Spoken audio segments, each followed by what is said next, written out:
afeta o poder aquisitivo da população, a inflação divulgada. Ninguém acredita, menos de 3% em 2017. O comentário é um só. Assim fosse. Exatamente por isso, o brasileiro ainda tem dificuldade em controlar o orçamento doméstico. Dinheiro. Cada um tem uma relação diferente com ele. Gasto o suficiente para viver. No momento gasto pouco porque eu não tenho mais para gastar. Se tivesse? Gastaria tudo. Eu uso conforme o que eu preciso, o resto eu guardo. Para identificar os principais comportamentos financeiros, uma pesquisa ouviu 400 pessoas. 5 perfis foram definidos. O despreocupado, que nunca está atento ao dinheiro, mas também não se desespera quando ele acaba. O camaleão, que adapta os gastos ao orçamento sem pensar a longo prazo. O construtor, o mais disciplinado de todos, mas sem grandes ambições. O sonhador, dono de um excesso de confiança e que não dá valor às pequenas quantias. E o planejador, bem-sucedido e que vive dentro da sua realidade. São Paulo foi uma das 4 capitais onde foram colhidos os dados necessários para traçar esses perfis. Em cada um deles se enquadram pessoas de diferentes idades e classes sociais.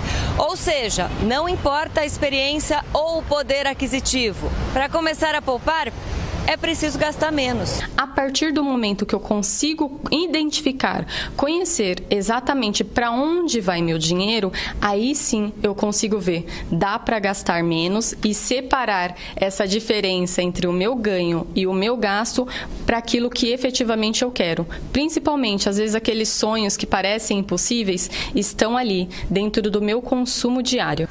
Saber para onde cada centavo do seu dinheiro vai e onde é possível diminuir as despesas é o primeiro passo para a poupança. Para alguns perfis é mais fácil colocar essa receita em prática. Para outros, pode ser difícil, sim, até porque ela criou esse hábito. Vamos pensar, ninguém nasceu consumista, então foi se criado esse hábito. Então o processo é de reaprender. Como que eu faço então para estimular o outro hábito que eu tenho também, só que ele está ali camuflado, está escondidinho. Gabriela conseguiu essa mudança e em 6 anos de economia deu entrada na casa própria. Eu planilho todas as contas que tem que pagar.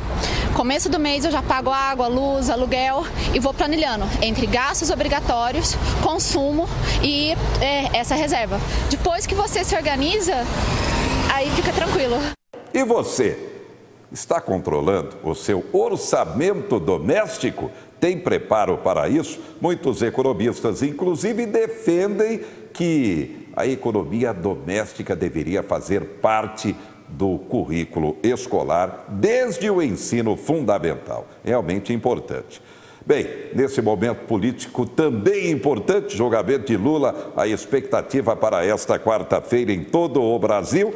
Marília vai receber autoridades da área política desta quarta-feira. O movimento Podemos Mudar o Brasil, que acontece nesta quarta-feira no Sun Valley Hotel. Reunião, seminário, vai contar com a presença de deputados federais. Simval Malheiros, presidente estadual do Podemos São Paulo, Renata Abreu, presidente nacional do Podemos, Luiz Flávio Gomes, jurista, professor, Evandro Galete, vereador, presidente municipal do Podemos e uma autoridade nesse momento, ainda mais num ano eleitoral. Vem aí o senador Álvaro Dias, líder do Podemos no Senado e um pré-candidato à presidência da República. Para falar sobre isso, Rodrigo Garnes, empresário publicitário. Rodrigo, boa noite. Boa noite, José Henrique, Marília e região.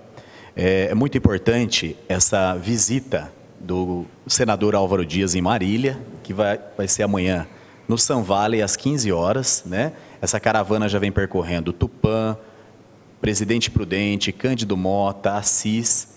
Tem sido um resultado muito significante, né? Nós sabemos a trajetória do senador Álvaro Dias, que é nascido em Quatá, aqui próximo a Marília. Então ele é do interior nosso aqui, paulista. Pouca gente sabe disso, então ele é paulista e aqui da região, Quatá. Sim, isso é muito bom porque é uma pessoa muito simples, que tem seus valores familiares. Hoje ele colocou o seu nome como pré-candidato à presidência da República, um nome respeitado em todo o território nacional, né? Uma pessoa sem manchas, sem nada que ofusca o nome dele. E um competente governador do estado do Paraná que foi, vereador aos 22 anos, deputado estadual, deputado federal, uma carreira política brilhante. Bem, o evento marcado para esta quarta-feira, evidentemente, deverá atrair muita gente de Marília e de toda a região. A expectativa é de uma mudança mesmo no Brasil. E é claro que todos os brasileiros esperam isso. O Brasil precisa mudar, o Brasil precisa melhorar. Seu comentário. O cenário se encontra desfavorável no momento, inclusive amanhã é o julgamento do Lula, né? A perspectiva é de melhora, eu acredito muito, eu tenho muita fé na melhora do país. O Brasil é muito rico, né? Acredito no julgamento amanhã que seja positivo, que condene essa candidatura, pois o povo foi muito iludido, atrapalhou muito as empresas, o país foi desvalorizado e nós estamos em declínio total. Eu acredito muito na justiça, no Sérgio Moro amanhã, eu acredito muito em travar a candidatura do Lula, pois ele já mostrou ao longo de décadas que já teve a oportunidade de fazer, de mostrar que não deu certo o grupo dele, esses escândalos enormes, e eu acredito muito em Álvaro Dias como novo presidente do país. Bem, você tem mantido contato direto com o senador Álvaro Dias. O que ele tem falado sobre esse momento político, esse momento econômico, até esse momento jurídico do país? E, é claro, a expectativa da população que não aguenta mais essa realidade. Gabs. Ele tem lutado, como sempre lutou toda a vida, em defender a nação, né? Álvaro, ele tem uma diferença de muitos políticos que realmente é ser justo. E ele fala muito da loteria, dessa questão de muitos do mesmo ganhador ganhar por 200, 300 vezes. Ele quer acabar com tudo isso, ele quer fazer justiça no país, o país tem um crescimento mais natural e dar uma alavancada, né? Ser uma mola propulsora aí de sucesso. E acompanhado dele, eu tenho andado muito com o professor Luiz Flávio Gomes, que é um jurista também renomado, que conhece, foi delegado, foi promotor, juiz de direito, professor, que tem um conhecimento jurídico muito amplo, também muito respeitado em todo o Brasil. E a gente vê que realmente, quando eu fui convidado para entrar no partido Podemos, realmente eu analisando esses dois, e a Renata Abreu também, que é presidente nacional, deputada federal, Simval Malheiros, deputado estadual, deputado federal, presidente do partido estadual, a gente notou que realmente tem uma grande chance aí de pessoas honestas e boas na política. Bem, a corrupção realmente denegrindo a imagem de uma parte dos políticos, mas há, é claro, uma contaminação, como não, da imagem dos políticos da política nacional. O senador Álvaro Dias, como vê tudo isso, como reverter essa corrupção e a imagem que tem denegrido a imagem exatamente dos políticos no país. Gabs. Ele acredita muito no ato agora da juventude, da força que o país tem, e ele está como uma ferida, né? O país está machucado. Acho que todos nós agora, de mãos dadas, tentar reconstruir o Brasil. O Brasil está mal visto no cenário mundial, né? Com esses escândalos, hoje ainda com a ressaca de Copa do Mundo, com os saques bilionários, com os roubos, com os escândalos, com prisões. Então isso faz com que os empresários tirem o pé do acelerador, os investidores recuam. Eu acredito que o pensamento dele é o pensamento de ajustar o país, de colocar regras e realmente a gente andar de cabeça erguida. Bem, o evento está marcado para esta quarta-feira, confirmando horário e local.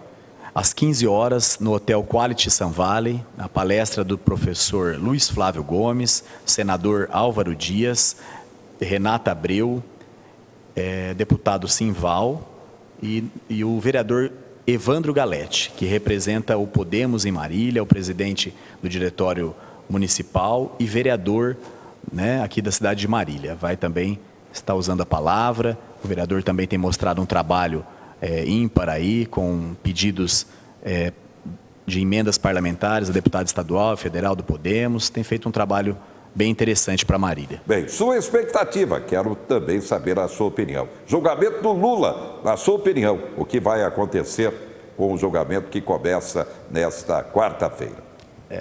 A minha expectativa é de uma condenação, né, até para servir de exemplo, para que não passe isso em branco.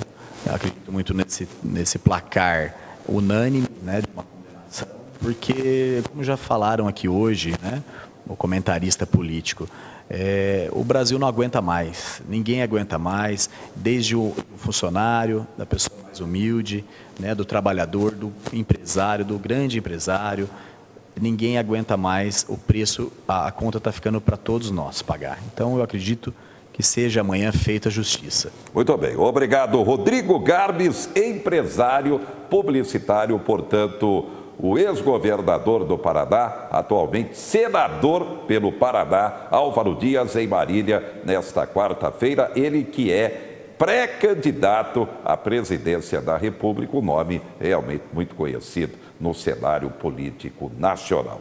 Aliás, já que estamos falando em política, atenção, equipe da técnica, temos aí mais um comentário. Marco Antônio Villa é comentarista político. O que ele acha que vai acontecer no julgamento de Lula nesta quarta-feira? Então, Marco Antônio Villa, também o seu comentário aqui no 4 sobre o julgamento de Lula.